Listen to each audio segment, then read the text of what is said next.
Благодарам, почитувана председател на комисијата. Господине Спасовски, се гледа дека сте морале да се јавите за збор денеска, се извртите. Вие бевте проблемот кој што сега друг го решава тој проблем. И затоа, впрочем, имавте дискусија која што беше гола реторика, гола политика, колку да помине времето кое што ви е определено согласно деловник.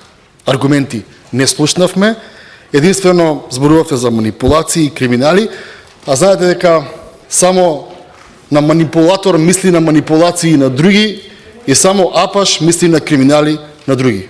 Оној кој што ги гледа работите објективно, никогаш нема да си дозволи да има дискусија како вашата.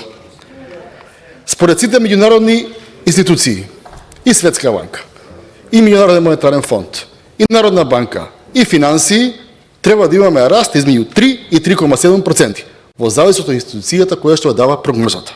Дали знаете, во вашите 7 години, кога бевте или прв или втор човек во владата, колку имавме prosечен раст? 1,1%. Да ве немаше како влада, да не постоевте, економијата само од себе побрзо ќе растеше. И сега вие овдека доаѓате, како сте паднати во некоја друга земја, изборувате за работи за кои што треба да се срамите.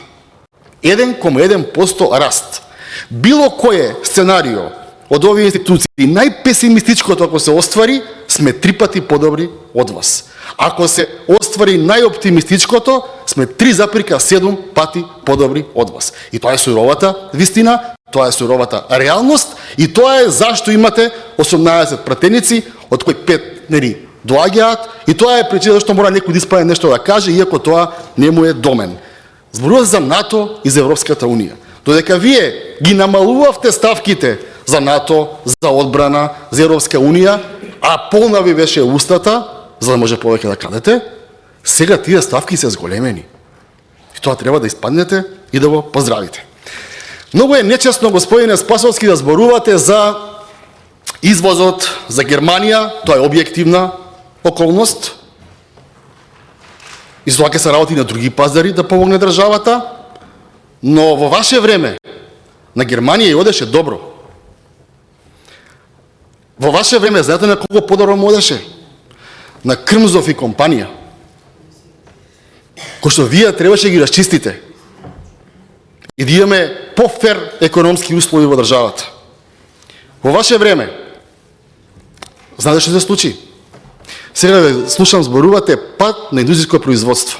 Па прочитате, господине Спасовски, 44% имаме намален ископ на јаглен и уште еден минерал кој беше. Зошто? Затоа што во ваше време и во ваша влада, дека бевте или прв или втор човек, се договоривте со овие doing business, што ги нема сега денеска овдека, вие да го имате РЕК Битола и ЕСМ, а набавка и транспорт на јаглен да ги имаат тие, договор, деловна тајна, во кој што тие што плаќаат буџет не можат да го видат тој договор, да не се копа во Македонија, да се крадат пари и потоа да излезете овдека и да кажете имаме пад на индустријско производство. Благодарам. Многу манипулативен говор.